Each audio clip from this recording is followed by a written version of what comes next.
We will continue part 1, the significance of the exile. Parturition and Oblivion.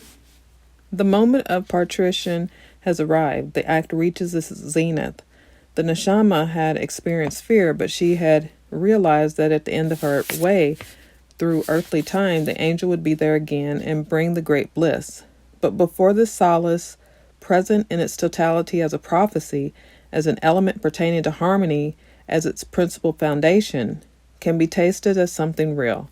The neshama, following after God, is to go into exile of the form, is to be enclosed, encompassed by the form, so that she may bring it to life of a heavenly order, since she is a spark divine. In this way, an unbroken current will flow into the world, with each neshama entering a body. It is this moment in the great totality which is now heralded. The angel intimates that he is now going to perform the decisive act which shall bestow the divine spark on the child at the moment of its entering upon life in the world of form of the body. The angel will now make true the words relating the destruction of the temple. The world of the kingdom of Israel, in which God lived in perceptibility on earth, will now come to an end, so as to make place for the world of the kingdom of Nebuchadnezzar of Babylon. It is at this moment that the temple is destroyed. At the very moment that the neshama enters the body of the child which is being born, the angel touches its upper lip. Man is the image of God, made after the likeness of God. As the abode for the neshama, the body of man has a special quality. It is the expression of all creation. Just as God lives in creation, so does the neshama live in the body of man. In this phenomenal appearance on this earth, that which is in creation is also found in this wonderful body of man. The upper lip is what has to do with heaven, with the source of origin, with the real. In touching the upper lip, the angel puts a mark there. The executor of God's thought, God's purpose, forms a slight hollow in the center, owing to which the upper lip is divided into two parts. This division in two is a symbol of creation. It is duality expressing itself in everything in creation. It is the first letter with which God's word becomes creation. It is the duality of life and death, heaven and earth, good and bad. It also expresses duality come into being, because God enters creation in the Shekinah. So touching of the upper lip is the divine symbol. It is the sign that the neshama enters this life in imitation of God's accompanying all creation, in imitation of the sacrifice God brings in making creation purposeful and therefore possible through the Shekinah. This contact below the nose is the moment of creation. It is the entrance into a new world, a primordial world. The world in which the upper lip was as yet undivided is gone. Birth is a surface of fracture. A primordial world goes down. The angel is leaving the neshama. This fact and the touching of the upper lip are the passage in the primordial words narrating the destruction of the temple. For the angel also intimates that now, with the mark on the upper lip, all that the neshama has comprehended about the meaning and purpose of creation, since she has learned the Torah in that primordial state, all the owing to it she has tasted of incomparable bliss, will, as it were, sink deep down into earthly existence, together with the destroyed temple covered with layers of wreckage and debris, and with later constructions, so that it will fall into complete oblivion, that it will actually be considered non-existent and unacceptable unconsciousness. And together with the destruction of this temple, in which the purpose of everything was known, in which that ineffable bliss was tasted, the keys will also be handed back to heaven. Just as the priests hand back the keys, the priests who knew the significance and the purpose, and who gave man instruction, who taught man the Torah, so also does the angel at the moment of birth hand back to heaven the keys which gave or give admittance to the temple. Paradise Lost. The first cry of the child is the neshama's cry of agony, when suddenly she feels she is left to herself. For the neshama, the temple at the moment is destroyed, so utterly destroyed and burnt down that there is only a very vague, dreamlike memory left in the unconscious. One knows one has dreamt a most vivid dream, but is no longer aware of its contents, aware of the contents. One only knows that it was most important, full of bliss and full of sorrow.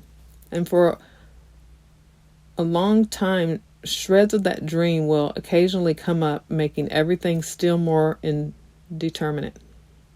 The neshama knows there was something highly important, something which might shed light on everything, and that it is all gone now, lost.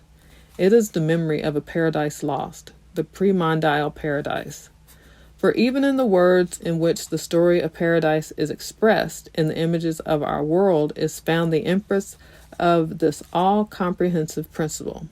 There too does a world of cognizance and insight come to an end.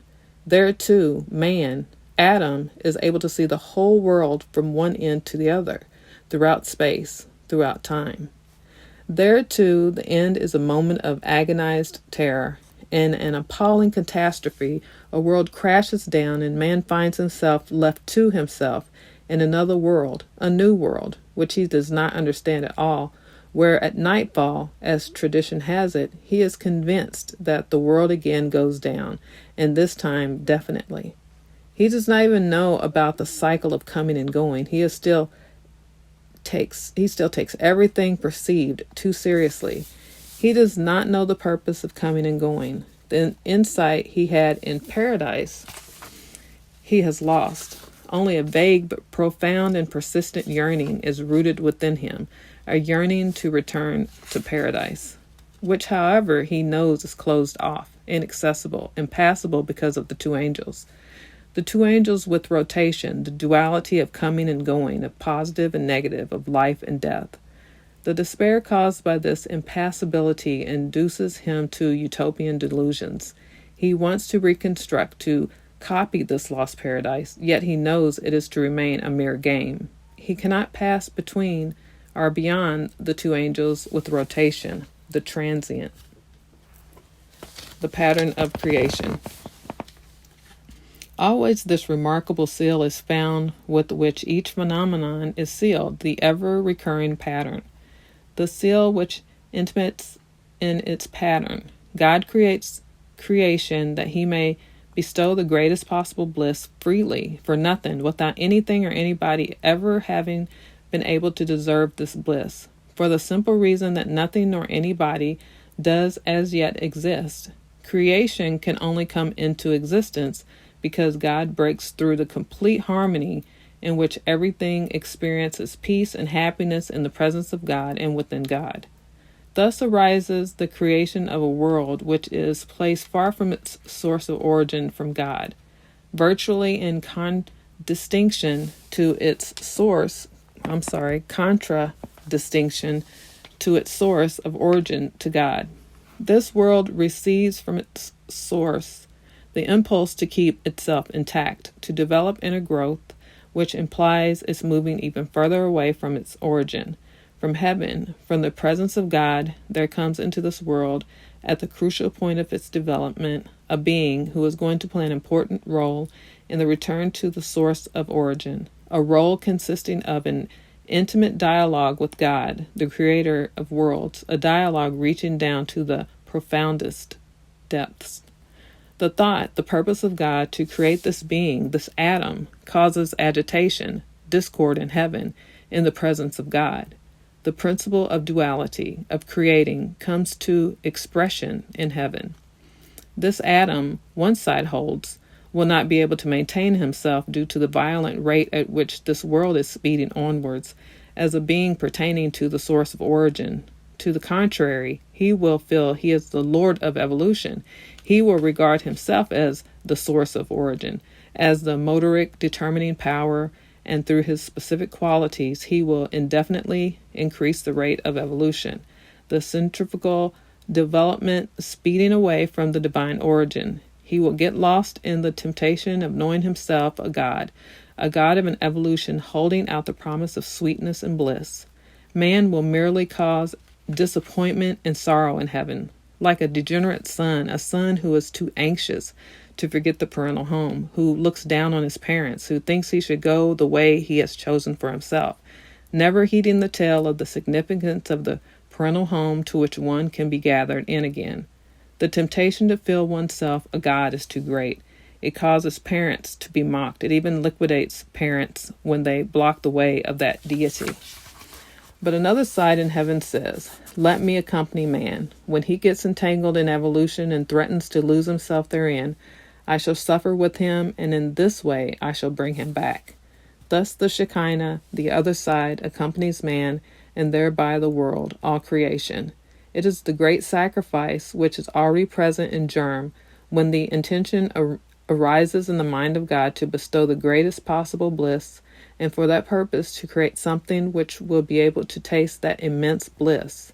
In that duality which pertains to the principle of creation and therefore similarly arises in heaven, it is the material side which takes this accompaniment upon itself.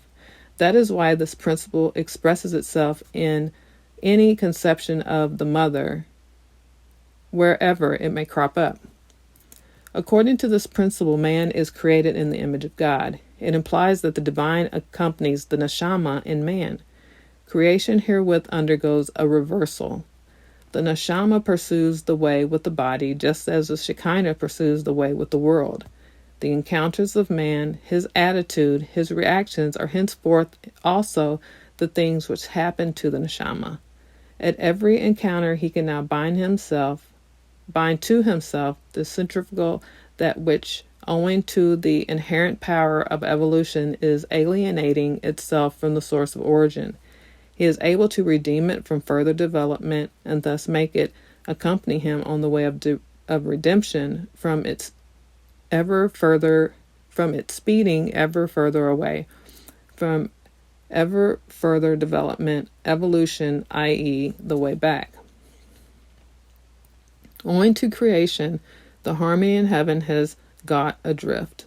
It is the sacrifice made on behalf of creation. As the reflection, the harmony in the physical evolution of man is in the development of man in the company of the neshama is also disturbed in the reversed sense. It is the effect of the pattern of the seal. In man arises the same conflict, the same contrast. One side urges him on to further independence from the origin, to repudiation of the source of origin, to the proclamation of man as the highest authority. The other side yearns to return, not knowing why, carrying with itself something like a dream forgotten, and it feels troubled about all this progress. It has an inkling deep down, buried under wreckage and debris, of a different purpose. It has a dim notion of a paradise lost, a temple burnt down.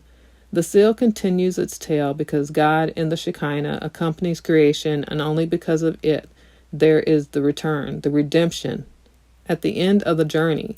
And this redemption, this return from the furthest possible removal, from the furthest possible evolution, is that immense bliss for the purpose of which all this is made. This is the reason why the harmony in heaven was abandoned, and the reason why in man was embedded in reflection the same sense of duality. That is why the neshama enters the body. This is why she has to relinquish the sphere where everything is clear and distinct and significant, where everything is bliss and ecstasy.